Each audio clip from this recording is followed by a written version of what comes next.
The heart-troubled princess. A small Egyptian princess is changing the way historians look at the unhealthy habits of ancient people. The princess, who lived 3,500 years ago, was discovered entombed inside a royal mortuary temple. After studying her body, scientists were shocked at what they found. The princess is currently housed at the Egyptian Museum in Cairo. Her name is Amos Mariet Amon, the daughter of Pharaoh Sekenere Tao II. Her name translates in English as Child of the Moon, Beloved of Amun. Neither she nor her father are household names these days, but back in 1500 BC, they were both part of the royal lineage that ruled over the people of Egypt. After her mummified remains were excavated from Deir el-Bahri near the city of Luxor, scientists got to poking around her body, and they soon determined that the princess would have lived a much longer life if she'd cut out some calories and did some more exercise. Amos died in her 40s from an extremely poor diet, and she wasn't the only one either. Scientists say Amos Mariet Amon had 5 major arteries that were blocked. That's a pretty big health concern for a woman in her 40s. Gregory Thomas, a professor of cardiology at the University of California, said if she'd come into his office in modern times, he would have recommended her an immediate double bypass surgery. Amos is currently the earliest known person to suffer from coronary atherosclerosis. It's a fairly common issue in America these days, caused by plaque building up inside the arteries, ultimately leading to a heart attack. Scientists were so curious by the woman's terrible heart condition that they did scans of 52 other mummies inside the museum's collection. They found that half of them had similarly clogged arteries. This means that ancient Egyptian royalty were eating themselves into an early grave. But why? Blocked arteries and heart attacks are falsely attributed to the modern diet. This new study proves that ancient Egyptians suffered from similar problems. Only it wasn't from processed foods or smoking. It was because elite members of society were pampered and had access to pork, bread, and honey. Many royal Egyptians were even found to be suffering from obesity. And now for a quick break because it's shout-out time! I want to give a big thank you to Big Doug and Maggie's Kelly for supporting this channel. We wouldn't be here without you.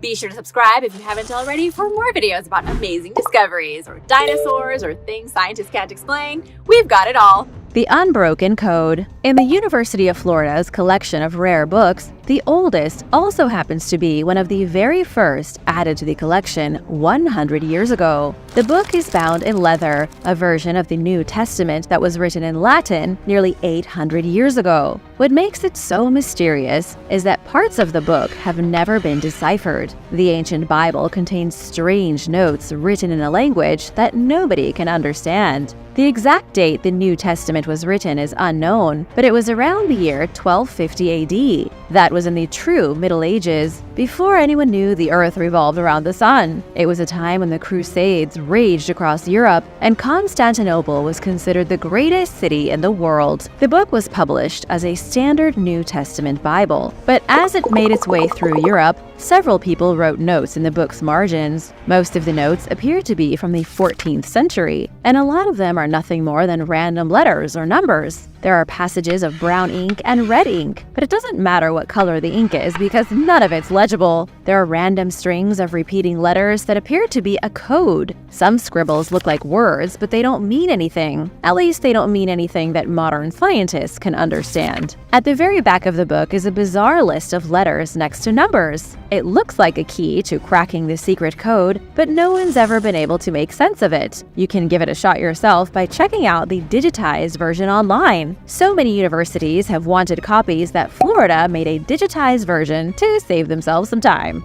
The face in the stone. A mystery has been revealed in the dense forest of a Canadian island. A stone face was recently spotted peeking out from a rocky outcrop near a coastal town on Vancouver Island. It's a remnant of an ancient Native American tribe, but nobody knows who carved it, when, or what else might be hiding in the forest here. To be entirely honest, nobody can say for sure if the face was carved by human hands or if it was created by Mother Nature herself. The carved carving does look exactly like a human face, so it's hard to imagine that nature molded such an outrageous coincidence. Local leader of the Tishat First Nation beachkeeper team, Frederick Sieber, said he's divided on the origin of the face as well. However, he's certain that at some point, his ancestors laid eyes on the very same spot. Maybe they thought it was a people even older than themselves who carved it, or maybe they saw the rock and thought it could easily be chiseled into a face. Native American people have been on Vancouver Island since time unknown. In the area around the town, there are around 300 recorded archaeological sites. It's not as if it would be unusual to see a massive head carved by people thousands of years ago. The face on the rock cliff is in such an isolated place that it was originally found in 2008 by a kayaker from Washington. Locals searched for the face for years, but only recently came across it again. It's 40 feet up from the water, and today,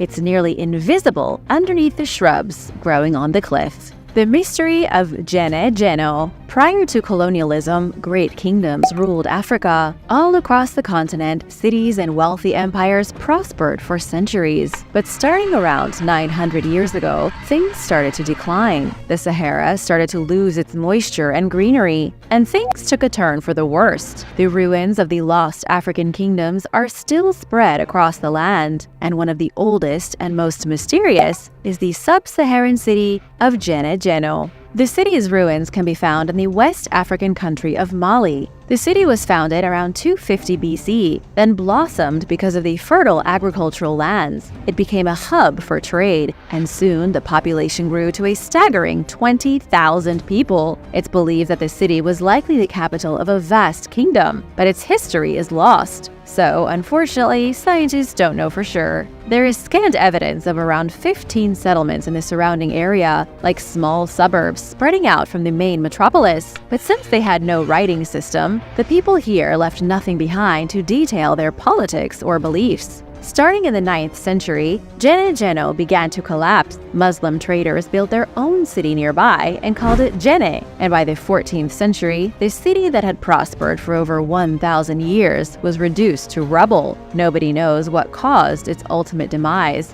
though there are guesses. The most likely explanation is that they simply weren't relevant anymore as the times changed. The real mystery is in the archaeological ruins of the city. Some of the most interesting finds at Gene Geno include terracotta sculptures. There are tons of terracotta figures of a bearded man with an almost Greek-styled helmet riding a horse. Nobody knows if this was a king or a deity, though he's often depicted with people kneeling in front of him. There are also an alarming number of figurines being attacked by snakes or suffering from symptoms of disease. It seems that the people in the city contended with animal life and rampant sickness. Another bizarre thing is that over the last 3 decades of excavations, no palaces or temples have been identified. This is really wild because most ancient societies had temples to worship their gods, and they had palaces to hold their kings and queens. But here, in the sub-Sahara, there is no indication that the people worshipped anything or were ruled over by anyone. The head in the well. A head that was pulled out of a Chinese well is changing the history of human evolution. The skull belongs to a new branch of our family tree, a new species of human dubbed the Dragon Man.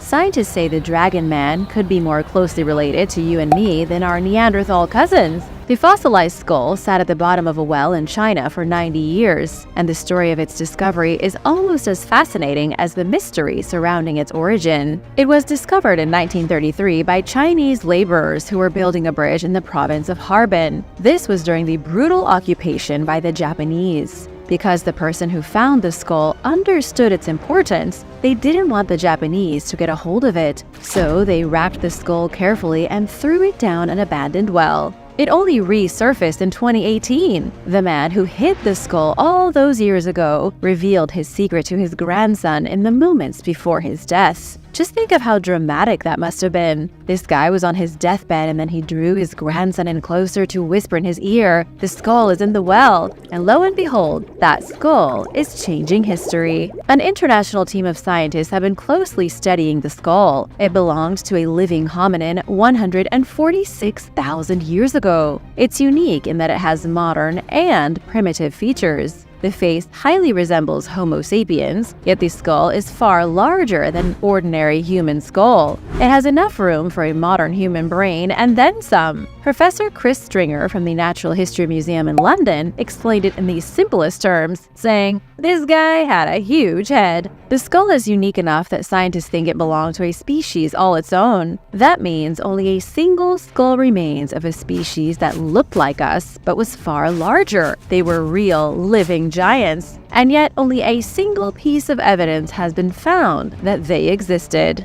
King Alfred's bones. In a cardboard box stored at a museum in Winchester, a fragment of a male pelvic bone sat undisturbed for years. It might even belong to a legendary king. Scientists at Oxford University radiocarbon dated the mysterious bone and think it either came from King Alfred the Great or his less famous son, King Edward the Elder. But what in the world was the bone doing in a cardboard box in the first place? And just who was King Alfred? King Alfred was the very first king of the English. He was the first man to rule the country and the only English king in history to have "great" pegged onto the end of his name. The reason he was so great was that he prevented England from falling into the hands of Viking invaders. He won multiple victories, the most famous of which was at the Battle of Edington in 878 AD. Alfred agreed to allow Vikings to live in their own small piece of the country. He gave the Scandinavians East Anglia and the Midlands, and also converted their leader, Guthrum, to Christianity. He liberated London from the Vikings and was just generally a great leader. When Alfred died in 899 of what was likely Crohn's disease and a bit of hemorrhoids, he was buried at Old Minster. But 4 years after his death, his remains were transferred into a new building called New Minster. About 200 years later, New Minster was demolished by King Henry I. The ancient bones of King Alfred and his son Edward were moved into a new monastery at Hyde Abbey. Then, under the reign of King Henry VIII in the 16th century, Hyde Abbey was dissolved and was brought to ruin. The royal graves were also completely forgotten. At some point in the 18th century, a jail was built near where the old abbey was destroyed. The local governor commissioned a garden for his wife, and during construction of the garden, workers unearthed a mysterious coffin. This may have been King Alfred's forgotten tomb, but instead of keeping it, the workers dismantled the coffin and sold the metal for scrap. Then the bones were scattered and lost. In the 1990s, the first real archaeological excavation took place. That was when the pelvic bone was found and put in a cardboard box. It wasn't until 2002 that scientists at the University of Oxford dated the pelvic bone. It comes from the same time that Alfred died. Maybe it belongs to him, or maybe it belongs to his son. Nobody knows for sure, but it could be the only fragment of bone left from England's greatest king. Cairn T. A burial cairn was discovered on an Irish hilltop that may have been the tomb of a legendary prophet from the Bible. It's called Cairn T, and it's located in the middle of absolutely nowhere. Cairn T rests upon a grassy hill looking out over endless miles of sprawling farmland where very few people live. It's not exactly attracting tourists, but in the distance, way off on the horizon, you can see the Hill of Tara. The Hill of Tara is an extremely popular tourist site. It was the seat of power for the High Kings of Ireland thousands of years ago. In ancient times, this part of Ireland was an important landscape. Kings ruled, important people were buried under mounds of rock, and there were small primitive settlements. But what does that have to do with a biblical prophet? Let me introduce you to Jeremiah, the prophet from the Old Testament who supposedly escaped the destruction of Jerusalem in 587 BC with the Ark of the Covenant. Jeremiah was the one who warned the Jewish king that the Babylonians would destroy them if they didn't get their act together. Jeremiah was imprisoned for his prophecies. Then, sure enough, the Babylonians destroyed Jerusalem and tore down the first temple. There are no official records of what happened to Jeremiah after the destruction of Jerusalem, but one account says that he escaped with the ark and sailed to Ireland. Jeremiah also brought 2 daughters of the Jewish king with him, and they married with the Irish High Kings. The House of Windsor, the line of descent that Queen Elizabeth II was part of, claimed their heritage could be traced back to Jeremiah's journey. The royal family in England believes themselves to be full descendants of the House of David in Jerusalem. And that's a shocking fact that not many people know. Cairn T may contain the bones of Jeremiah, or it might not. Experts don't really know, but still, it's a popular theory.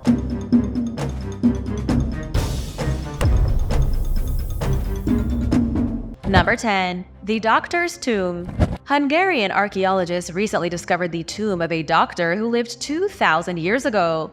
The tomb dates back to the Roman Empire, filled with the high-quality instruments of a man who performed complex surgeries. The crypt was located near the Hungarian city of Jászberény by professionals with the ELTE Faculty of Humanities. First, the scientists conducted a magnetometer field survey, which showed there were archaeological features underneath the surface. Then they started digging, and that was when they opened the tomb for the first time in 20 centuries. Inside the crypt, archaeologists came across the skeletal remains of the surgeon. They found an intact skull, leg bones, and fragments from the rest of his body. But the real treasure was stashed inside a series of wooden chests. The chests contained the doctor's medical tools, equipment like pliers, scalpels, needles, replaceable blades, and a grinding stone to keep everything sharp. The archaeologists then took the tools back to their lab to study them more closely. They learned that the tools were of Roman origin and that they discovered a complete set of ancient medical instruments. The scalpels were made from a copper alloy and were intricately decorated. The surgeon himself was between 50 and 60 when he died, but the cause of his death is unknown. He may have passed away from old age since his skeleton showed no signs of trauma or illness. The collection of medical tools is now the second complete set ever discovered. The only other set of ancient medical instruments was found in the ruins of Pompeii, buried by the volcanic eruption in 79 AD. Andres Goulias from the local museum says it's unclear if the physician was local or was part of a Roman legion. He may have been similar to a field doctor, part of a mobile legion whose duty it was to care for the troops. And now for number 9. But first, I want to give a big shout out to Matthew Young and Tracy, Bee Instructor. You almost got me with that one. Thanks so much for watching and supporting Origins Explained. If you are new here, you know what to do. Be sure to subscribe and join the family. Number 9. The Stone Altars of the Wild. In the wild foothills of the Cimini Mountains of Italy, there is a great woodland unspoiled by the infestation of modern civilization. It's called the Selva di Milano, and it's an untamed landscape of wild oaks and hazelnut orchards. There are deep ravines, gaping canyons, and mysterious stone altars hidden within the tangled foliage. These stone altars are a huge mystery because nobody knows who carved them. It may have been the Etruscans, but nobody's 100% certain. What we do know is that the altars were carved from volcanic rocks, which themselves came from volcanic eruptions. A few of the altars are particularly special, such as the Sasso del Predicatore, simply known as the Preacher's Stones. The Preacher's Stones are bizarre, consisting of a staircase carved in the rock that leads to a sort of platform where the altars once stood. This was clearly an important religious sanctuary, though it's not clear why. Some scholars believe the Etruscans, who ruled much of Italy before the Romans, used the wild outpost for studying birds or making astronomical observations. The Romans later came into the area and turned the altars into tombs. Archaeologists have found burial recesses deep in the woodland here where altars were transformed into graves containing the ashes of dead Romans. Many of the altars have Latin inscriptions on them, and some of them have been swallowed by private property. The ruins of a medieval Benedictine monastery can be seen in the forest as well, built over the ruins of 3 Roman tombs, which were likely chiseled from the Etruscan altars. Sadly, though, the whole area has been largely ignored by archaeologists. There are very few signposts, and the trails are rough and overgrown. You can easily get lost just trying to find the forgotten ruins, but it's worth it for some people just to lay their eyes on the Preacher's Stones. Number 8. Black Britons. The first modern Britons lived in the British Isles 10,000 years ago. These people were the direct ancestors of modern Britons, who today are predominantly pale. And yet, according to a new study, their biological ancestors who lived in Britain after the Ice Age had dark to black skin. Scientists recently conducted a DNA analysis of the oldest complete skeleton in Britain, a fossil known as the Cheddar Man. He was discovered over a century ago in a dark and dank cave in Somerset. He was one of the first settlers who crossed over from continental Europe with a group of early humans and settled in Britain. This was right at the tail end of the Ice Age when the ice had melted and the mammoths were dying. Britain was just starting to warm up. Most scientists in the 20th century automatically assumed the Cheddar Man, being so closely related to modern Brits, would have had pale skin and fair hair. But using the newest in DNA technology, scientists have painted a completely different picture. All scientific evidence points to the Cheddar Man having blue eyes, dark curly hair, and a brown to black complexion. This discovery is further proof that the genes for lighter-hued skin didn't become widespread in European populations until very recently. In fact, scientists are starting to think skin color didn't have anything to do with geographic origin the way we see it today. Tom Booth from the Natural History Museum says imaginary racial categories that society seems so obsessed with today are modern constructions. The racial categories aren't applicable at all to the past, especially not in Europe. The DNA of the Cheddar Man shows that 10,000 years ago, Europeans were as black as their human relatives in Africa. If you're wondering how all this is possible, let's talk about how the Cheddar Man and his friends arrived in England. They first left Africa, where all Homo sapiens originated. Then the humans traveled into the Middle East before migrating across Europe and crossing a land bridge connected to Britain, which is where they decided to settle down. It was only after thousands of years of living in gloomy Britain without much sun that the people living there developed lighter skin. Lighter skin is a product of our bodies trying to absorb more sunlight to produce sufficient vitamin D. If Britain was sunnier, the population might still be predominantly dark-skinned today. Number 7. The Jealous Duke. A team of scientists recently decided to find out where lager yeast came from. For beer. They searched old brewing documents from the Middle Ages until they discovered a bizarre incident involving a jealous duke and a destroyed brewery. It turns out lager yeast was created in the 17th century because of one duke's temper tantrum. Experts already knew that lager was created when two types of yeasts were mixed, but brewers have never known why that happened or when. But after some research, they discovered that the creation of lager was nothing but a fluke.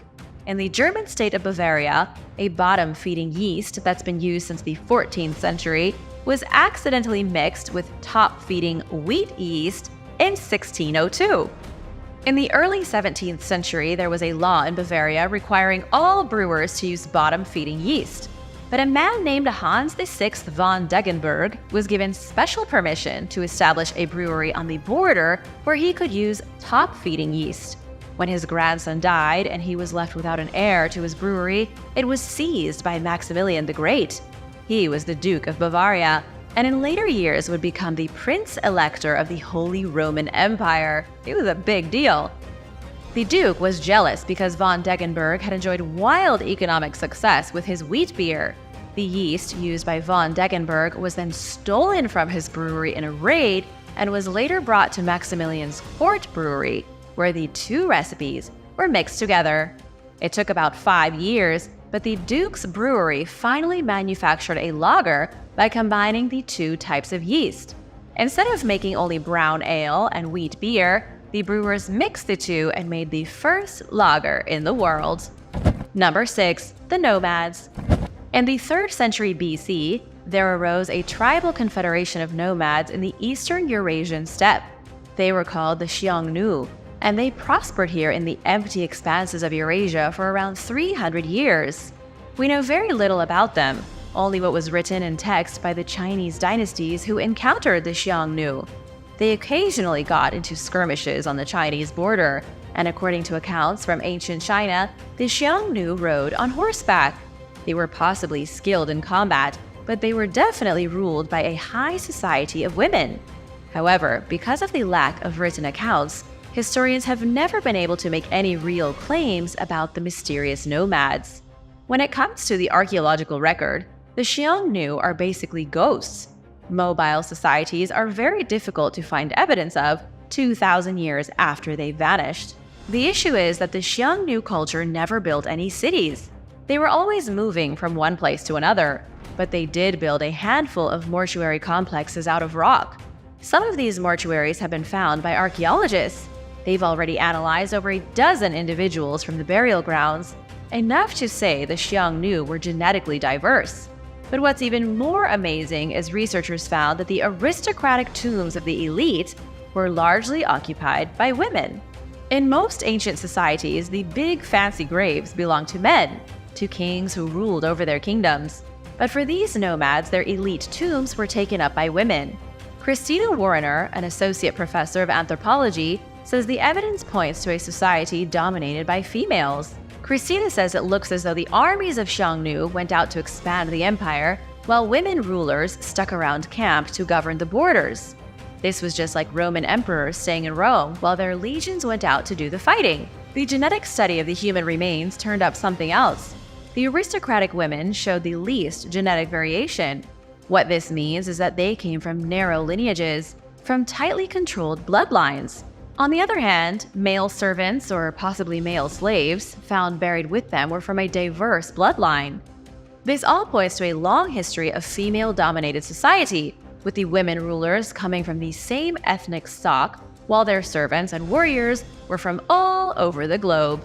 Number 5. Viking booty. The biggest Viking treasure hoard found in over 50 years has just been discovered in Denmark. An amateur treasure hunter with a metal detector found the cache buried in a cornfield. The hoard includes impressive pieces of silver Viking jewelry, along with a shocking collection of rare Viking coins. The coins come from all over the globe, showing the extensive trading networks of the Vikings 1,000 years ago. The coins were mostly Arab and Germanic in origin, but some were Danish too. The magnificent loot stash was found near an abandoned Viking ring fort that dates back to 980. You may be wondering what kind of Viking would leave such a monumental treasure buried in a cornfield. The truth is that Vikings buried their treasures all the time. They were like dogs burying their bones in the backyard. Archaeologists say the practice of burying treasure was especially common with Vikings during times of war.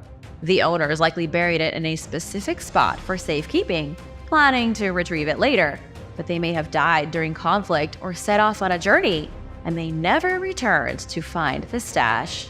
The Danish coins, dating back to the 970s or 980s, were likely minted under the reign of Harold Bluetooth. Harold is famous for suddenly converting to Christianity following a potential midlife crisis. Some of the coins minted with his face were in the typical Viking style, but after Harold's crisis, they suddenly featured a cross on one side. This allowed them to be easily dated by archaeologists. As for the mystery fort near the treasure, it burned down around the year 980.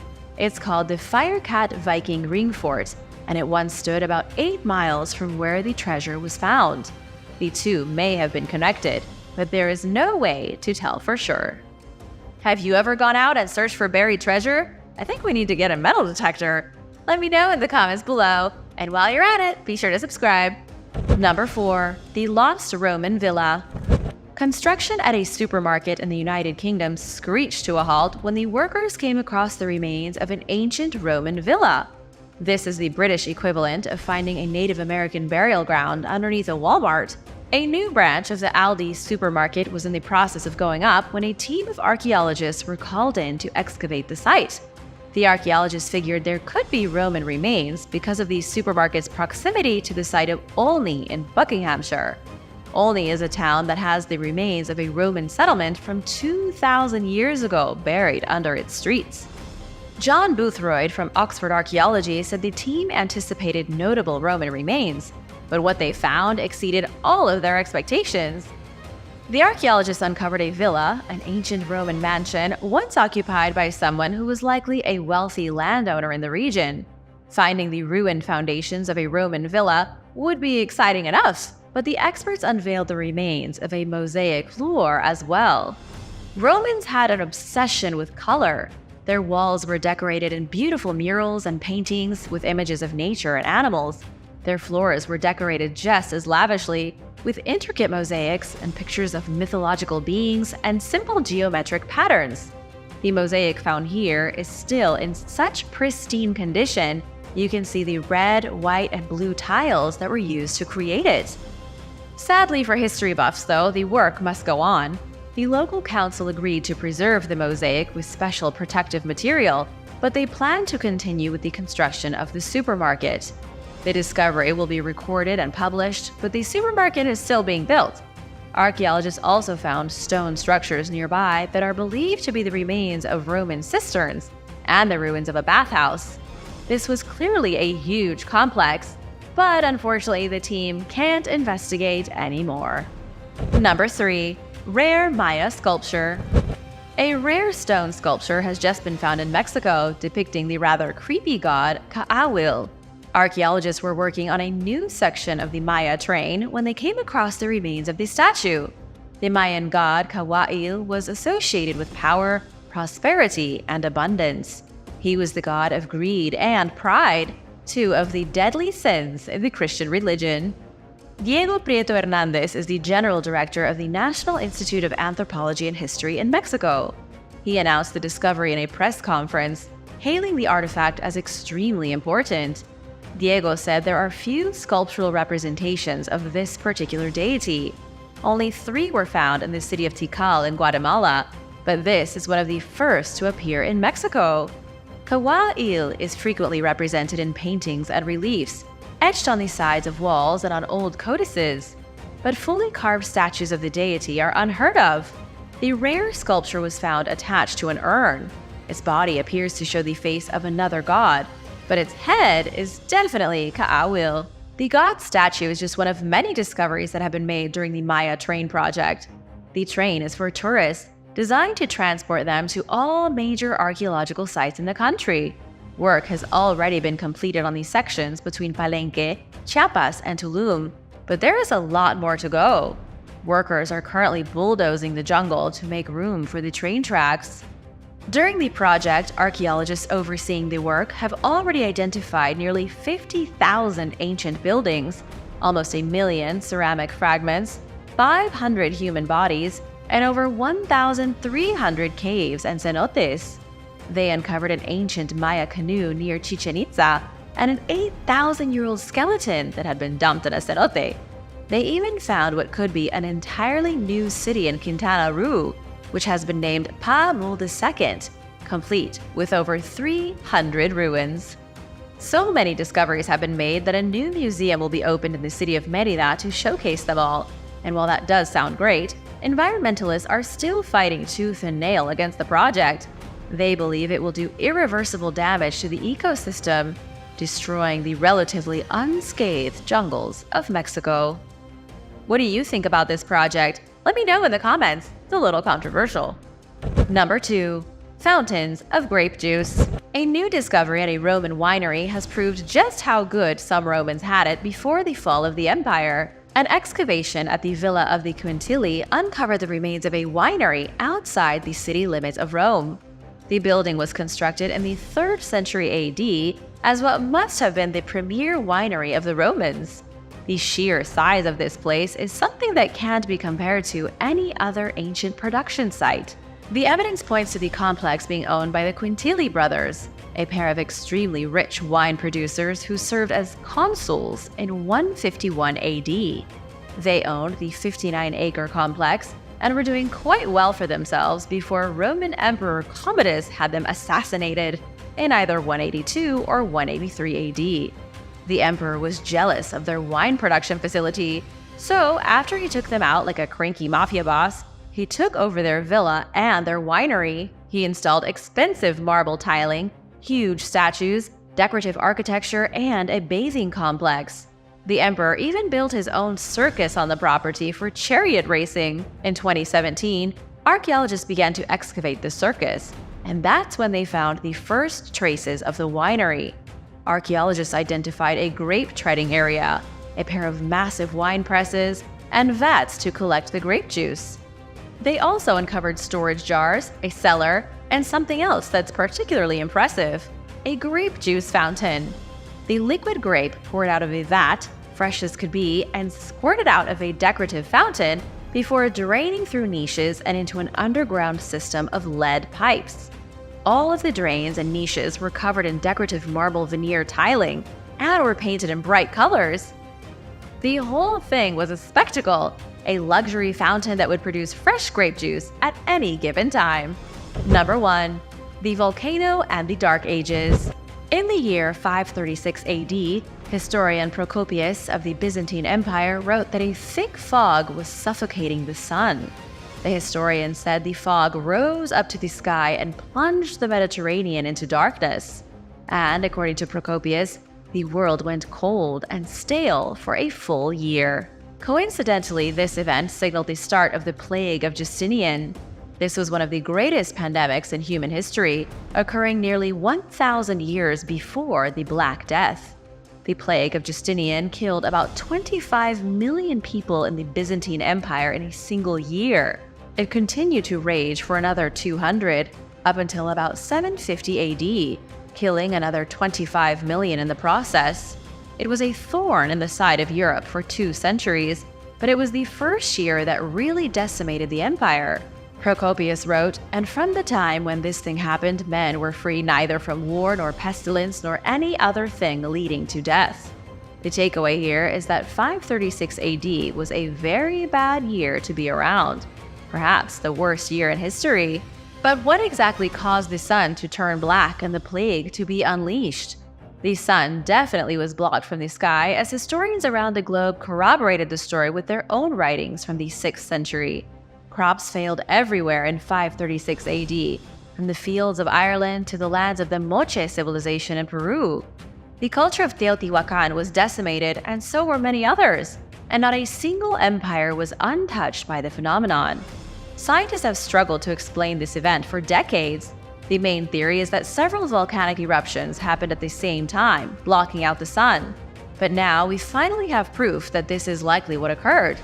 Ice core samples retrieved from Greenland and Antarctica show an unmistakable deposit of sulfate that's been dated to 536 AD. A sudden layer of sulfate fell onto Greenland from an atmospheric veil of dust. The sky was so black with volcanic debris that even Antarctica was covered in a thick sheet of acidic dust. This itself is enough proof that a volcano erupted in 536 and caused the Plague of Justinian due to failed crops after 1 year of darkness. We still don't know which volcano it was, but researchers have suggested it may have been Ilopango in El Salvador.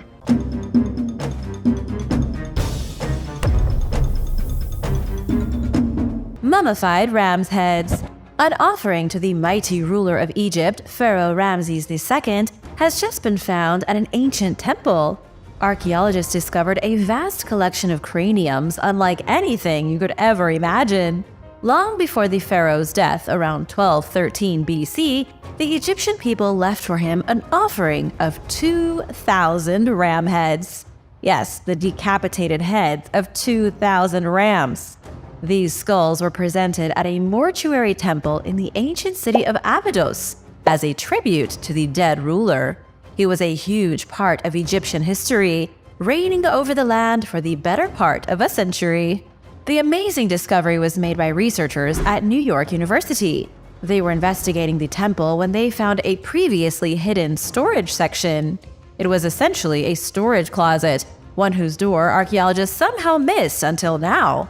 When they opened the storage building and looked inside, they found 2,000 severed ram heads. Even weirder is that these skulls were mummified. And get this, they were prepared as an offering to Ramses II 1,000 years after his death. The decapitated heads weren't prepared as an offering immediately after the pharaoh's demise, but 10 centuries later. They were then wrapped in bandages as part of a botched mummification attempt.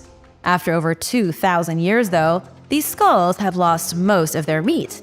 As of right now, researchers are still stumped as to why such a major offering was given to the pharaoh so long after his death. Do you have any theories? Number 9. Snowball Earth. There were at least 2 different points in the history of Earth when ice covered the entire planet. I'm talking about massive blocks of ice from the North Pole to the South Pole. During these 2 instances, the planet was a frozen wasteland. Both of these events likely occurred over 500 million years ago, long before complex life ever crawled out of the oceans. But scientists have always been curious about these episodes in history. Primarily, they've wanted to know what the planet was like when it was completely frozen solid. Some experts have theorized that nothing at all was alive. Others suggest there may have been small patches of exposed ocean and enough light to allow life to flourish. Recently, researchers from China and the UK have made some amazing discoveries. They believe there may have been an open section of ocean near the equator, meaning Earth wasn't totally frozen. Scientists found deep-dwelling chemotrophs, tiny organisms preserved deep underneath glaciers in China. These creatures likely lived during Earth's most recent mass ice age 650 million years ago. If that's true, it means life really can flourish here in almost any condition. As for what caused the planet to be frozen in ice, that's still a mystery. Scientists don't know if it was a loss of greenhouse gas, some type of feedback loop from too much ice reflecting heat. Nobody knows. And now for number 8. But first, it's shout-out time! I want to say a big thank you to Chuck Duncan and Mitt Winstead for supporting this channel. Be sure to subscribe if you haven't already for more videos about incredible recent discoveries. Number 8. Mona Lisa Alien. What if Leonardo da Vinci wasn't just hiding secret symbolism in his paintings, but actual images of aliens? That's what a crazy new theory is saying about the Mona Lisa. Apparently, there is an alien hiding in it. A video recently popped up online offering secret proof of Leonardo da Vinci's alien artwork. The video claims that if the colors are slightly manipulated and the image is mirrored, the face and long fingers of an alien come into focus. Now people are calling it the alien high priest because it looks like an alien pope with a large hat and its fingers pressed together in the creepiest way possible. The alien in the Mona Lisa most definitely exists. If you apply the filters and mirror the image, the alien face appears. There's no denying that. It also appears if you do the same process with Da Vinci's Saint John the Baptist. This painting isn't nearly as famous as the Mona Lisa, but it too has a weird alien face in its center when the image is manipulated. So what's the explanation here? It's not as if we can ask Leonardo da Vinci. He's been dead for a little over 500 years. Nobody knows if he left these weird images of aliens hidden in his paintings on purpose, or if manipulating his master artworks in the same way reveals alien faces. Accident? What do you think? Let me know in the comments. Number 7. Buddhist aliens in Thailand. Speaking of aliens, something strange has been going on in Thailand. Locals have been flocking to a hilltop in central Thailand, hoping to get a glimpse of extraterrestrials. These mysterious aliens are supposedly attracted to a giant Buddha statue, where they have been caught sending telepathic communications to people. Locals also believe the aliens are using a nearby sugarcane field as the location for their portal to take them back to their own planet. It's all exactly as strange as it sounds, and it's happening 3 hours from the capital of Bangkok in a place called Nakhon Sawan. Ordinarily, this is a small and quiet town. It's a rural place with great natural beauty and almost no tourists. And then someone spotted a UFO. Ever since, people have been flocking to Khao Kala Hill in mass numbers because it's believed that if you meditate long enough, you might hear one of the mysterious creatures speaking in your head. I don't think I would like that. What about you? The sudden obsession with UFOs in this sleepy Thai town came to an end almost as quickly as it started. Government officials cracked down on the bizarre activities, disbanding those who had gathered on the hill to contact the aliens. But seeing as people have come to the hill since the 1990s to catch glimpses of aliens, chances are they'll be back. Number 6. One big gold nugget. A man in Australia made the discovery of a lifetime. An ordinary fella with a cheap metal detector and a distant dream of finding a fortune came across a single nugget of gold. This chunk of gold is worth between $150,000 and $200,000. It was recovered in an area known as the Golden Triangle, where the Australian wilderness is riddled with abandoned gold mines. This whole place is an open-pit gold mine, most heavily used during the gold rush in the 1800s. But people still come around in the ruins looking for any potential leftovers. And while people occasionally find a chunk of gold here and there, this is something altogether special. The man who found the gold, who didn't want to be identified for obvious reasons, brought a piece of his discovery to a local shop. He was hoping to get around $10,000. Shop owner Darren Camp told CNN that when the gold hit his hand, his jaw dropped. He called it a once-in-a-lifetime find, claiming he hadn't seen a chunk of gold like it in his almost 50 years of prospecting. The guy who found the gold, hoping to get a few bucks, made himself an incredible fortune. Although keep in mind this wasn't the biggest nugget ever found. In 2020, some diggers in southern Australia found a pair of nuggets worth almost $300,000. Number 5. Thin lips. A new controversial study has discovered that the king of dinosaurs, the mighty Tyrannosaurus rex, may have had thin lips. Yes, paleontologists now believe the T-Rex had real lips. They didn't look much like human lips, but were more similar to modern lizard lips. These lips would have concealed the giant monster's killer teeth. If true, it would mean other dinosaurs likely had lips too, instead of just walking around with their enormous teeth bared for all to see. Unless they were actively eating or snarling, the T-Rex's teeth would have been hidden in its mouth. You might be wondering why a dinosaur like the T-Rex would need lips. Why does anybody need lips for that matter? It's because having their teeth tucked inside thin lips would keep their teeth hydrated, so that they could easily crush through bone. But for years, archaeologists figured dinosaurs like the T-Rex were more similar to modern crocodiles. Crocodiles have no lips, and so their teeth stick out from their mouth and make them look terrifying. But now, Thomas Cullen, a paleobiologist from Auburn University, says the T-Rex had a mouth more similar to an ordinary monitor lizard. It would have closed its mouth with a tight seal to prevent its teeth from being exposed. Researchers came to this conclusion after they dissected a tooth from a fossilized tyrannosaur. The tooth was in pristine condition. After detailed analysis, researchers found that the tooth was in a hydrated environment. This suggests it was inside a mouth with lips. In other words, the T-Rex had lips. Number 4. Ancient crab hunters. Scientists have made yet another discovery suggesting our Neanderthal ancestors were not as primitive as scientists once thought. Researchers found evidence of Neanderthals living in a cave near the Portuguese city of Lisbon 90,000 years ago. Inside the cave, they uncovered the remains of crabs. It looks like Neanderthals had a hunger for crab meat long before human beings ever even arrived in Europe. 35,000 years before the first modern person stepped foot in Europe, Neanderthals were eating seafood on the beaches of Spain like rock stars. The cave where these crab feasts were happening is right on the edge of the Atlantic Ocean. Archaeologists found charcoal deposits from cooking fires, deposits of shells and bones, and an unprecedented amount of organic crab remains. So many crab remains were found that scientists can confidently say the crustaceans were a staple of the cave Neanderthals' diet. Dr. Mariana Navais from the Catalan Institute of Human Paleoecology and Social Evolution says Neanderthals were regularly harvesting large brown crabs. Even more, Neanderthal chefs demonstrated cooking techniques that wouldn't be unusual to see practiced today. Clearly, Neanderthals were a lot brighter than many of us give them credit for. And it looks like they had good taste. Number 3. Super pig invasion. Hybrid super pigs have been discovered creeping into the United States of America from their neighbors to the north. These super pigs began as wild European boars, brought to Canada in the 1980s. The European boars were supposed to be a new type of exotic pork.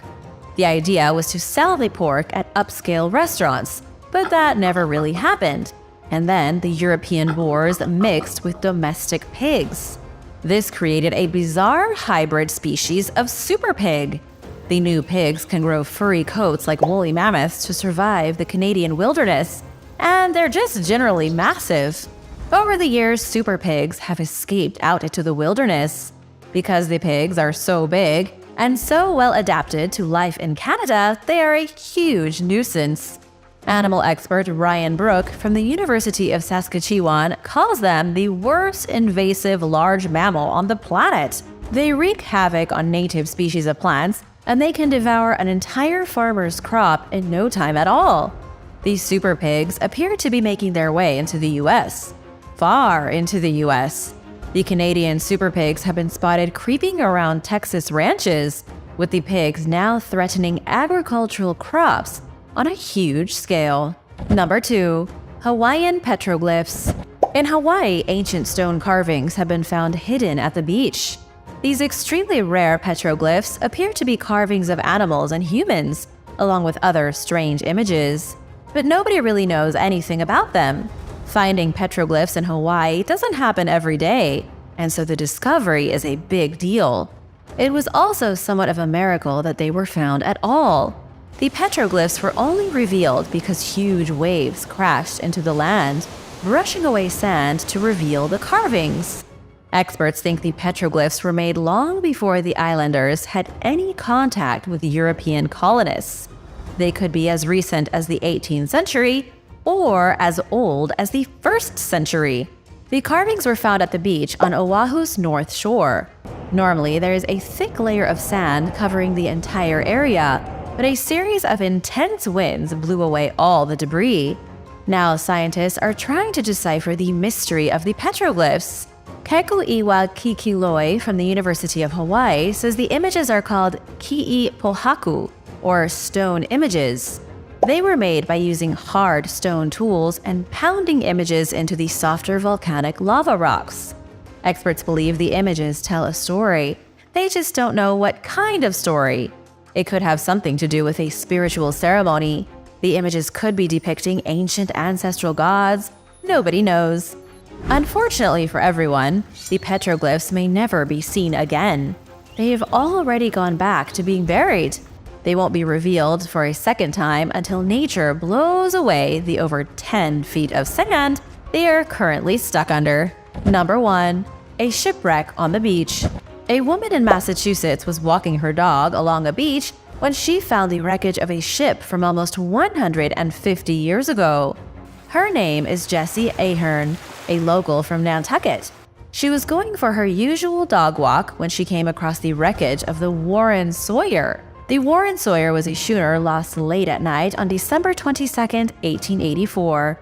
The ship had been loaded with an expensive cargo of cotton and scrap iron, but found itself blown way off course because of intense storm winds. The ship ended up crashing into Miacomet Beach, and then the scraps from the wreckage were gradually covered over in sand. It's not that nobody knew where the shipwreck was, but more like nobody ever really went looking for it. Luckily, Jessie took pictures of the wreckage, which were eventually sent to Dave Robinson with the Board of Underwater Archaeological Resources. Dave and his team were then able to confirm the identity of the long-lost ship.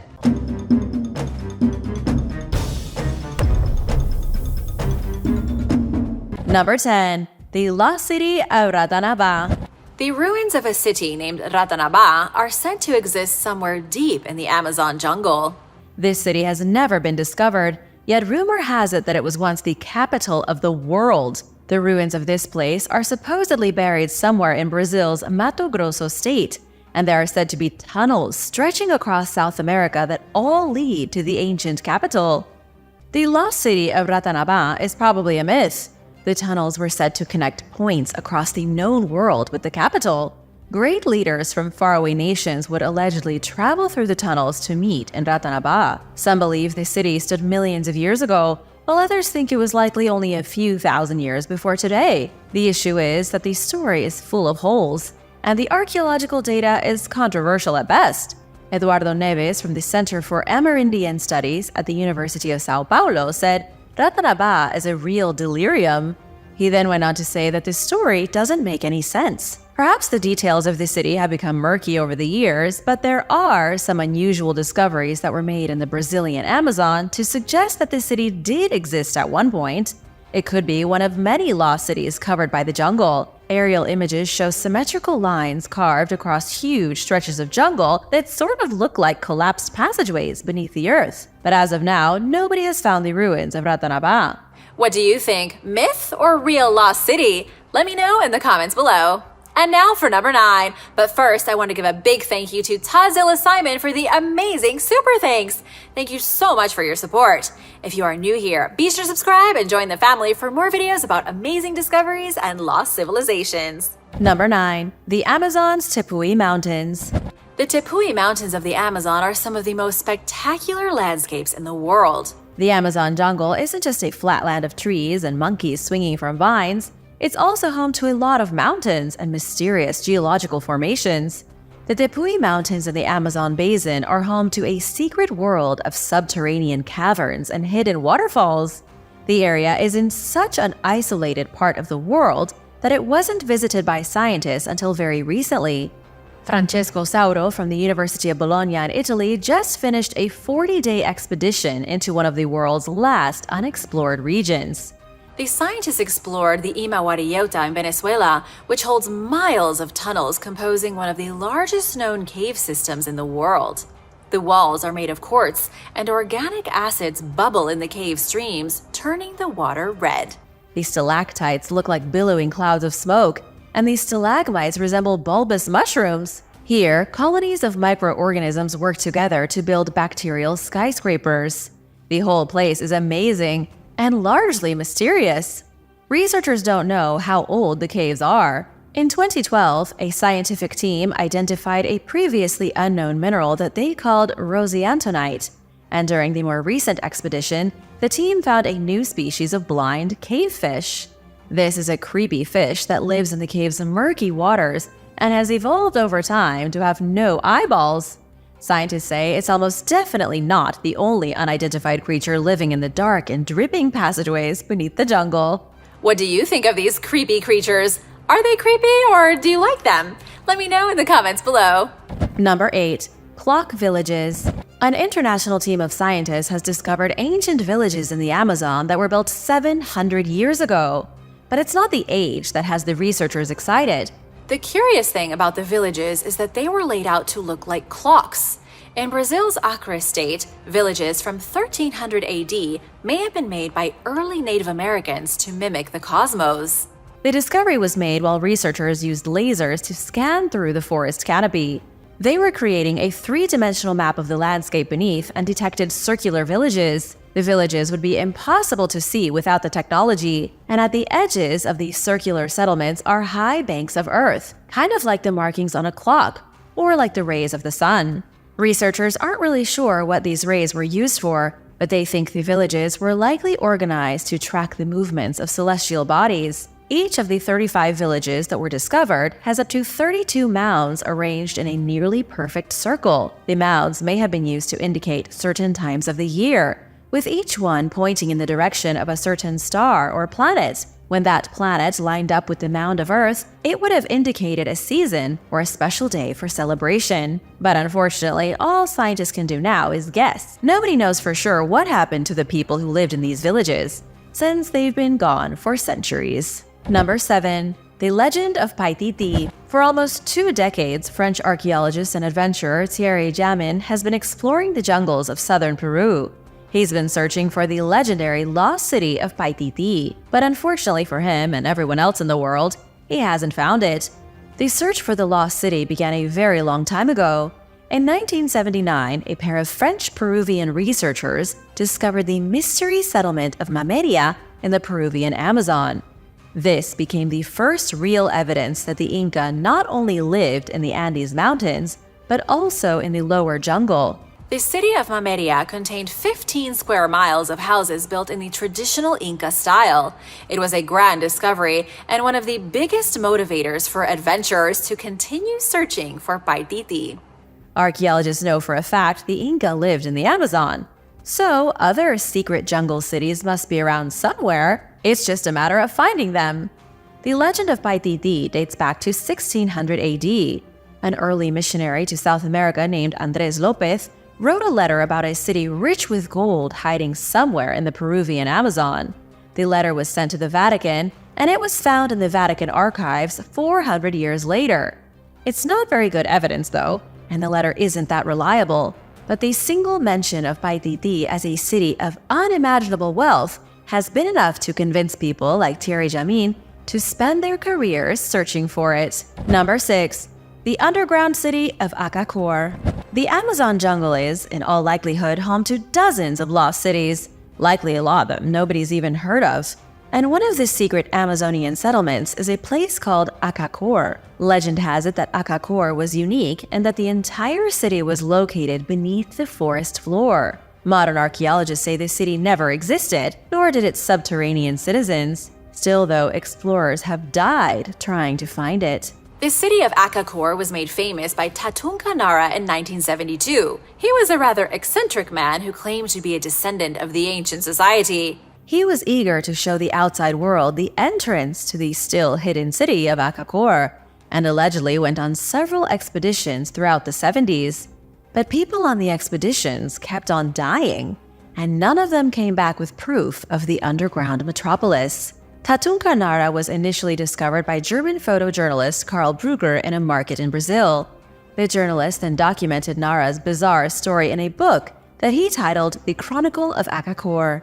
And after that, the city briefly exploded in popularity with adventurers. According to what Nara said, his people, the Uga Mongulala, were chosen by the gods after they suddenly left the planet in the year 10,481 BC. The Uga Mongulala were chosen to keep records of all earthly activity until the gods returned. Weirdly enough, the 2008 Indiana Jones movie called Kingdom of the Crystal Skull involved a city named Akator. It's likely whoever came up with the city for the movie heard about Akkor and changed just one letter. These days, nobody knows what happened to Tatunka Nara. Many of those who joined him on trips into the jungle to find the entrance perished, and soon the notion of a buried civilization in the Amazon was dismissed as a hoax. It's been 50 years, and not a shred of evidence has been found to confirm Nara's story. Could there really be an entire civilization of people living underground in subterranean tunnels? Let me know what you think down below, and be sure to subscribe if you haven't already. Now, on to number 5. Number 5. Rock art of the Venezuelan jungle. Researchers from the UCL Institute of Archaeology recently mapped an impressive collection of rock engravings in Venezuela. The engravings, also known as petroglyphs, date back to approximately 2,000 years ago. The panel found in Venezuela is positively massive, showing at least 93 individual petroglyphs. The largest of all the carved images is a horned snake that's almost 100 feet long. The ancient history of this part of the Amazon is poorly understood. Early Jesuit priests who visited the area reported that it was the home of a mysterious ancient tribe called the Adoles. These days, though, there aren't many people living in the area, and all that remains of the ancient inhabitants are crude drawings on rock walls. The author of the recent study from UCL, Dr. Philip Ryris, said that the rock art is very similar to rock art found farther away in the jungles of Brazil and Colombia, suggesting some kind of cultural connection. People living hundreds of miles away in completely different parts of the jungle were making the same pictographs on cliff walls. So, does this mean there was a much larger culture connected across the ancient jungle prior to the appearance of Europeans? And if it's true, where did these ancient people go? And why did they fracture into smaller kingdoms and remote jungle tribes? Number 4. The Chachapoya live. The Chachapoya were the fearless cloud warriors of the Amazonian sky forest.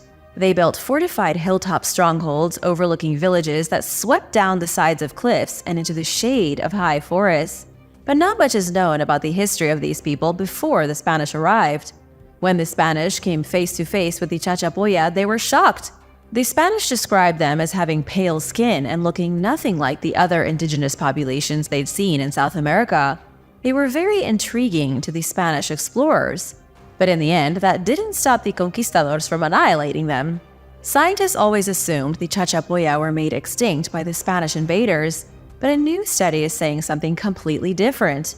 The genetic history of modern Peruvians has been traced back to the days of the Chachapoya.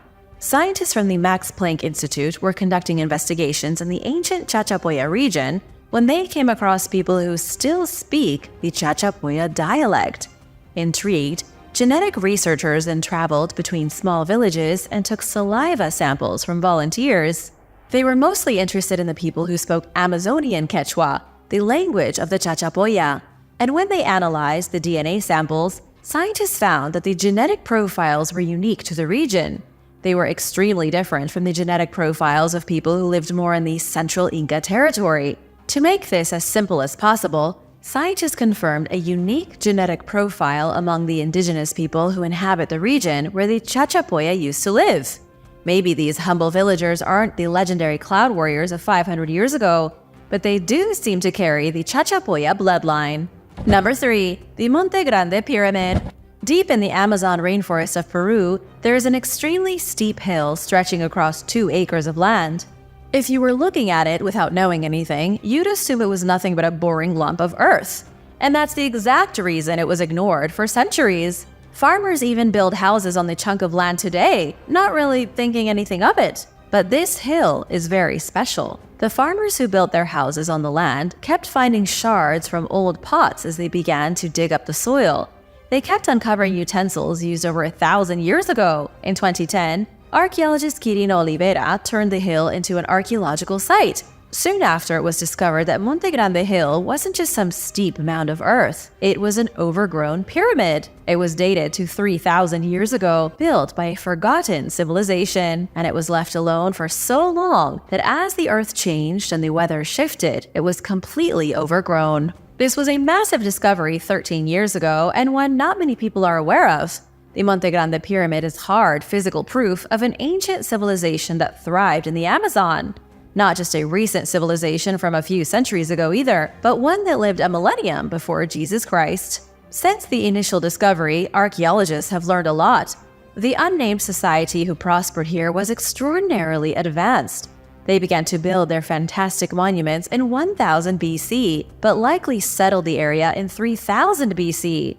And by the time they vanished, they were constructing palaces and government offices. They had walls to protect their people, and there was even a grid-patterned neighborhood like a modern suburb that spread along the riverbank. They also participated in trade with other faraway and unknown societies. Scientists call these people the Mayo Chinchipe, and their pyramid represents one of the most ancient and sophisticated monuments anywhere in the Americas. How many other undiscovered pyramids do you think are hiding beneath overgrown forests? Share your thoughts in the comments. Number 2. Dinosaurs of the Amazon. Long before mysterious civilizations were building pyramids in the jungle, dinosaurs ruled South America. And in 2004, scientists announced the discovery of dinosaur fossils in the Brazilian Amazon. Researchers from the Rio de Janeiro Federal University called it the first official proof that dinosaurs dominated the jungle, as they did everywhere else on Earth.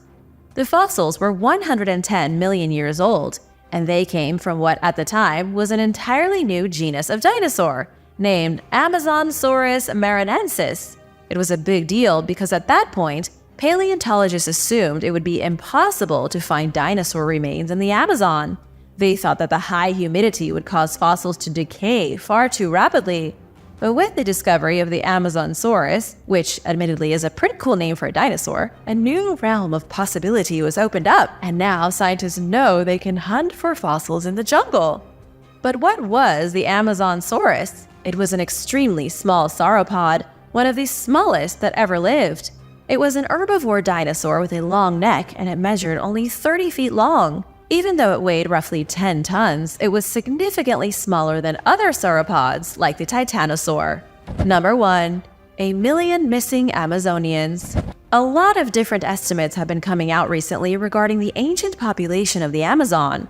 A few years ago, scientists didn't think there were any big societies in the jungle, but now it's accepted that the Amazon was home to thriving populations of at least 1 million people. And other experts have guessed there were as many as 5 million people living across the jungle before the Spanish ever arrived. Recently, archaeologists from the University of Exeter came across the remains of mysterious earthworks and forgotten villages in the deep jungle of Brazil. Researchers analyzed charcoal remains and pieces of pottery excavated at the sites, dating the towns and villages back to about 1250 AD. Then, the villages ceased to exist around 1500 AD. That means that for 250 years, there were an estimated 4,500 active villages in the Amazon. Researchers discovered roughly 1,500 enclosed villages, but they say there were likely 3 times as many at one point.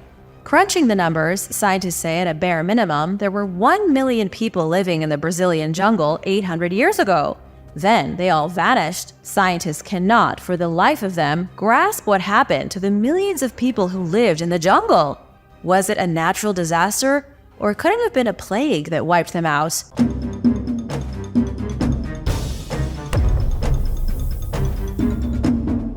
Number 10. Amenhotep I's missing tomb. Amenhotep I was the second ruler of Egypt's 18th dynasty. He came into power in 1526 BC and ruled as the pharaoh until 1506 BC. He was never supposed to inherit the throne because he had two older brothers, but both of them must have died because Amenhotep took the throne from his father and ruled for over 20 years. We know that his father conducted military conquests to the south, conquering the kingdom of Nubia, but little is known about Amenhotep because his time as king wasn't documented very well. The one thing Amenhotep is remembered for is that he separated his tomb from his mortuary temple. Instead of being buried inside the temple dedicated to him, he had a totally separate tomb. This would become the normal thing to do, influencing the mortuary trends of Egypt's new kingdom. There are a few other known facts about Amenhotep, like that he married his sister and made her his royal wife. He was also nicknamed "He Who Inspires Great Terror," so he may have been a powerful military leader or a total psycho.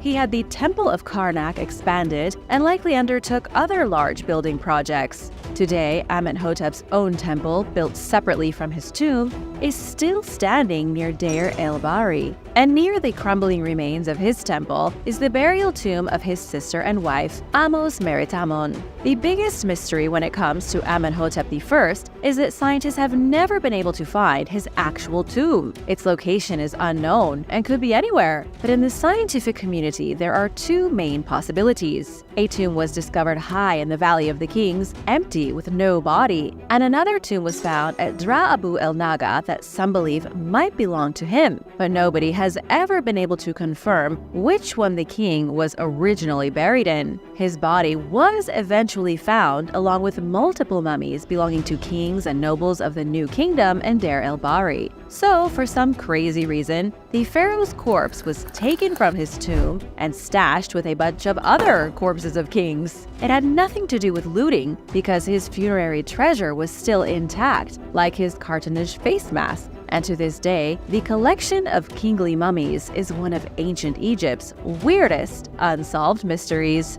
And now for number 9. But first, it's shout-out time! I want to give a big thank you to Brandon Gordon and Bretta DeFazio for supporting this channel. Be sure to subscribe if you haven't already for more videos about amazing discoveries. Number 9. The Great Quake. Something big happened on July 21st, 365 AD, and scientists desperately want to know exactly what transpired because they think it changed the world. Historical accounts across the Mediterranean region speak of devastation on that day. Historians described a crippling earthquake that reduced cities to rubble and killed thousands of people. Those living in coastal regions all the way from the Nile Delta to Dubrovnik in Croatia reported great tsunamis that swallowed entire cities. By every historical account, it's clear there was a biblical-level destruction event, but scientists have never been able to figure out the original location of the earthquake. The best guess scientists have right now, based primarily on field observations, is that the earthquake happened near the island of Crete. Scientists think the earthquake was so intense, it lifted the western portion of the island 30 feet. The resulting tsunami was big enough to annihilate coastal cities. People living on the Mediterranean's coastlines would have seen a massive wall of water coming at them and probably would have thought the world was ending. Scientists have determined that the earthquake likely had a magnitude of 8.0 or higher. Archaeological excavations in Greece, Africa, and Spain have revealed that coastal cities were destroyed at the exact same time. And to be extremely specific, it happened during the early morning hours of July 21st. When the Great Quake occurred, Christians believed believed it was a sign from God. They thought it was his way of showing disapproval at the fact that Emperor Julian was trying to restore paganism to Europe. Historian Libanius even wrote that the earthquake was a sign of divine wrath, and he was hardly the only ancient historian who detailed his opinions of what caused the devastation. Roman historian Ammianus Marcellinus described in great detail how the quake shook the land and how the giant waves swallowed the coast. Recent geological studies have revealed portions of the truth. Scientists finally agree Crete was likely the source of the earthquake, but now they also think it was the result of all the major tectonic plate boundaries in the area reactivating. It may have been the largest earthquake in the region's history, at least since humans were around. Number 8. The Gopachal Rock-Cut Monuments.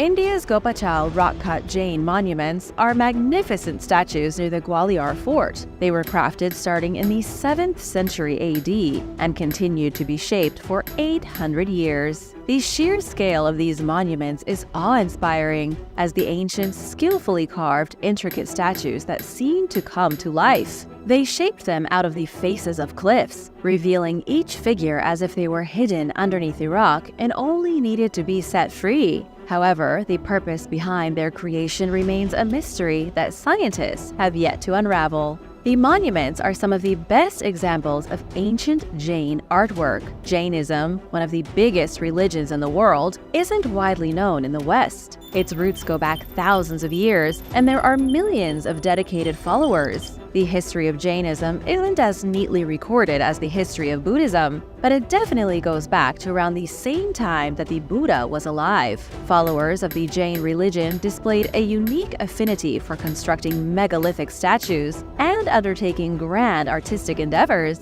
Gwalior Fort has been around since at least the 6th century AD. It's a powerful hill fort sitting atop a rocky crest, which is where the monuments were carved. The fortress and the gigantic statues came into existence around the same time, suggesting they were made by the same people. The monuments themselves are all immaculately carved Tirthankaras. A Tirthankara is seen as a spiritual teacher of the Dharma. There are 24 different spiritual teachers in the Jain religion, and several of them are depicted here at Gopachal. Some are sitting and some are shown standing, but all of them are absolutely enormous, with the tallest of them standing an impressive 47 feet tall. They were obviously made as religious symbols, but the history of those who made them is forgotten. Around the year 1527, Mughal Emperor Babur ordered the total destruction of all Jainism art, and unfortunately, the statues at Gopachal were heavily damaged by this, almost to the point that they were gone forever. Number 7. Indonesian warships.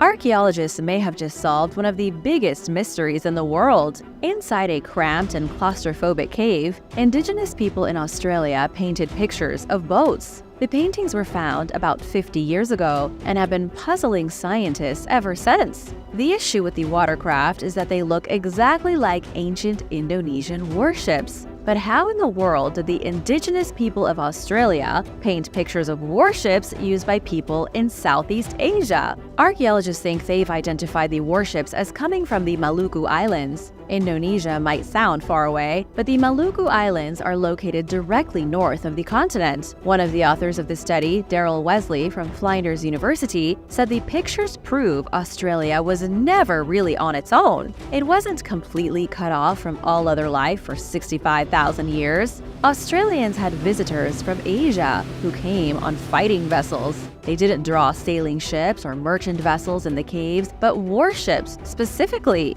This suggests there was violent conflict between the people of Australia and the seafaring Indonesians. Scientists still don't really know what to make of the discovery. Although they've known about the pictures for decades, nobody's really taken an interest in them until now. Maritime archaeologist Mick de Ruyter says the voyages to Australia from Indonesia may have been accidental, happening alongside regular fishing trips for sea cucumber. And not only does the discovery of warships change Australia's history, but it also changes the history of the Moluccans of the Maluku Islands. They likely weren't peaceful fishermen as previously believed because if they had ships for fighting, they may have been naval conquerors. But this was 500 years ago, before any European had stepped foot on Australian soil. So who really knows what happened? Let us know your thoughts in the comments below.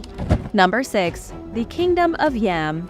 Very little is known about the ancient African kingdom of Yam. The few bits of information available come from Egyptian texts written during the Old Kingdom. One of the clues as to the whereabouts of the kingdom of Yam comes from the tomb of a man named Harkuf. He was the governor of Upper Egypt sometime between 2345 BC and 2181 BC, serving under both pharaohs Merenre and Pepi II.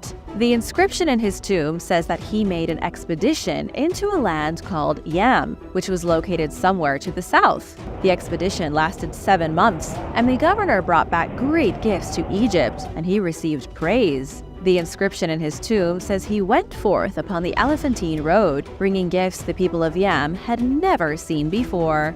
And upon his third expedition to Yam, Harkuf learned that their chief had plans to smite the people of Temeh, but he convinced them to be peaceful and went back to Egypt with even more treasure. There's one other vague mention of the kingdom, but that's pretty much it, and modern scholars have no idea who the people of Yam were. The only thing anybody knows is that they must have been within a 4-month walk of Egypt, but you can get pretty far walking for 4 months in just about any direction. Another big mystery scientists can't explain is the mention of the Elephantine Road. The governor was describing routes that people likely knew about 4,300 years ago, but today they've lost all meaning. Scholars are divided over where Yam was. Some believe it was somewhere in Lower Nubia, while others think it could have been as far west as Chad. Unfortunately, though, there's no good answer as to why there is no other mention of their presumably powerful empire.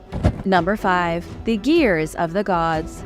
In Peru, archaeologists discovered a series of strange bronze artifacts that look like mechanical gears. These so-called gears are a huge mystery and seem to point to a lost technology scientists have never found. Some call them out-of-place artifacts, but others say the gears were used as simple decorative items, disc-shaped totems treasured by ancient people who revered the sun. The biggest issue is that nobody knows where the gears are today, or who even found them in the first place. They were first mentioned by Professor Rafael Larco Hoyle in an obscure book he wrote about Peruvian archaeology in the 20th century. There is a black and white photograph of 6 gears, which look like mechanical components or like artifacts of sun worship, depending on who you ask. But the physical gears are gone, lost to history. It isn't impossible to imagine an ancient culture in Peru figured out how to make a machine out of gears. After all, the Antikythera mechanism has 37 different types of gears, the biggest of which is approximately 17.3 inches, and originally had 223 tiny teeth on it. The device is a complex clockwork machine that was created around 2,200 years ago by Greek scientists. And if the Greeks could do it, there is no reason why an Andean culture couldn't build a similar machine. Unfortunately, though, all anyone has are theories because the artifacts are gone. One of the most popular theories is that the bronze gears were used to operate the doorway of the Amaru Meru, also called the Gate of the Gods. Amaru Meru is what looks like a door carved into the side of a mountain near Lake Titicaca in Peru. Local legend says the door was once used by ancient gods who came to Earth thousands of years ago. The door was operated by an Incan priest who opened the portal using a sacred golden disc as a key. So, maybe the bronze gears were replicas of the key, or copies of it. Then again, maybe they were used in a primitive clockwork machine that has since been destroyed. But what do you think is the truth here? Were these gears decorations, mechanisms, or keys? Let me know in the comments below, and while you're at it, be sure to subscribe. Number 4. Archime. Archime has been called the Stonehenge of Russia and is one of the country's most mysterious archaeological ruins. It was built around 4,000 years ago as a fortified settlement, and it may have housed up to 2,500 people. The dwellings were modest, built from earth and organic material, but they had fireplaces, cellars, and furnaces for melting ore into a usable product. Each circular dwelling was positioned at the edge of a paved street, and the streets were lined with gutters for collecting rainwater water. It was an intensely sophisticated stronghold, and in its center was a rectangular courtyard, likely used in festivals and ceremonies. But who in the world built this place? The best guess archaeologists have is that the stronghold was constructed by Proto-Indo-Iranians, or perhaps by the Sintashta culture, who dominated large chunks of the Eurasian steppe. The design of the settlement itself is an object of mystery. Some scholars have suggested the builders designed their city as a model of the universe. Just like how Stonehenge was likely used for astronomical observations, so too was Archive made in a way to observe the sky. Experts say that 18 cosmic phenomena can be tracked by using the layout of the town. Objects in the heavens would have run along paths indicated by the layout of the settlement streets and buildings. But then again, it might just be a coincidence. Archive was first seen by aerial cartographers in the Russian wasteland in 1952. It wasn't properly discovered by archaeologists until 1987. There are over 20 other similar structures that can be found throughout the region to the north of Kazakhstan, and each one is designed in an almost identical pattern. Archaeologists call the area the Land of Towns because it's an abandoned landscape full of ruined cities and strongholds whose builders have been gone for thousands of years. Today, almost nothing remains of Archive itself, just a small ruin and the imprint of where the settlement's high walls once stood. Number 3. Where are the noses? If you've ever strolled through the Egyptian section of a museum, you may have noticed how almost all the statues are missing their noses. If you haven't gotten the chance, you've probably noticed it in pictures, and the Sphinx doesn't even have a nose. It might not seem that unusual that the monuments are broken after thousands of years, but a lot of them are missing their noses. Specifically, even the nose of the Great Sphinx at the Pyramid of Giza is missing its nose. So what happened? For a long time, archaeologists assumed noses broke from statues because they were more frail than other parts. They stuck out from the rest of the face, making them easy to break off. But even on flat reliefs and wall carvings, the noses are purposely smashed. Ancient Egyptian figures from the 25th century BC until 2,000 years ago are mostly missing their noses. But why is that? Archaeologists can't say for certain, but they do have a reliable theory. Ancient Egyptians believed every time a statue was made of a person, it was given its own life force. Even if a person died, their life force was still alive inside pictures of them or in stone monuments. And if somebody wanted to remove that life force, a good way to do it would have been to break off the statue's nose.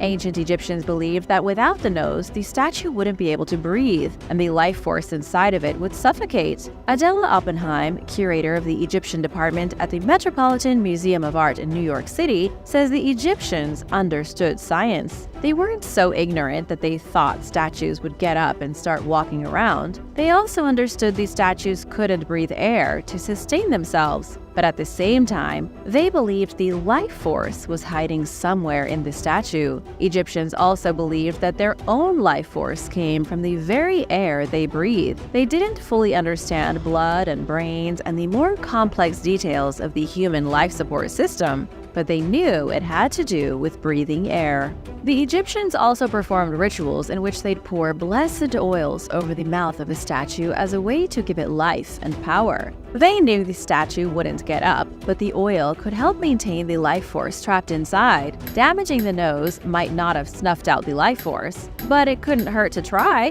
When tomb raiders went down into the dark and creepy depths of burial chambers, they often feared the person they were robbing might take revenge. So, to stop them, the tomb raiders likely smashed the noses of their paintings and statues. Number 2. The Menga Dolmen.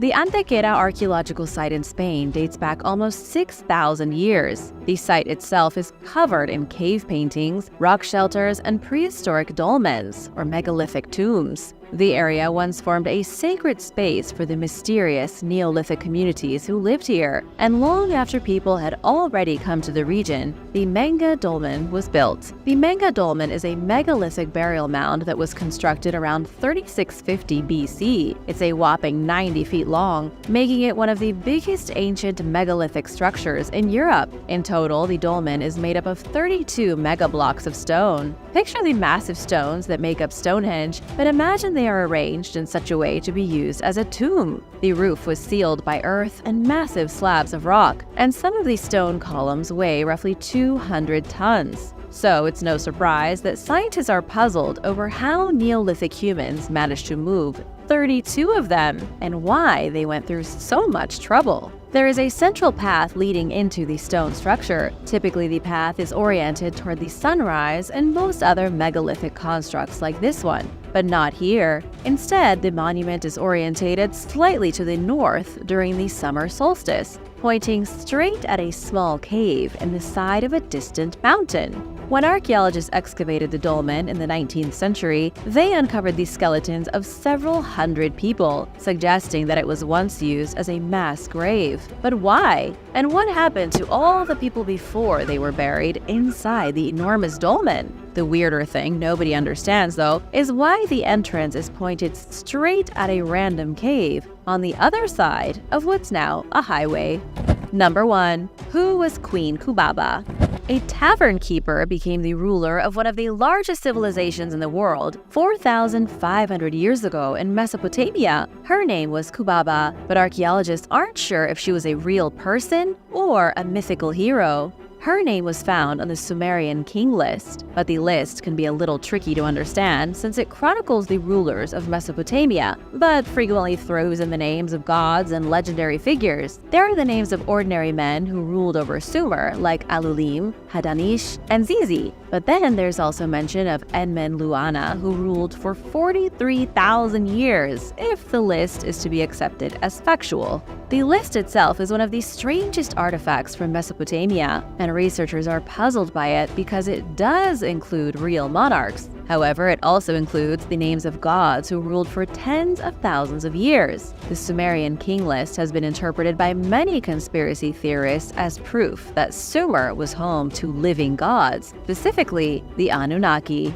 Kubaba herself had an extremely impressive reign as queen. She supposedly sat on the throne of ancient Sumer for 100 years, and in a time when life expectancy wasn't quite what it is today, 100 years of being queen is an impressive feat. There isn't much else known about Kubaba. The list simply says she was a tavern keeper who became queen. Not queen regent either, meaning she wasn't a mistress who sat next to a powerful man. The list describes her as an official ruler. She's the only female on the list whose title was queen and not queen consort. How do you think Queen Kubaba rose from tavern keeper to ruler, assuming she existed at all? Let me know what you think in the comments below. Thanks for watching. Be sure to subscribe and give this video a thumbs up if you liked it. See you next time. Bye!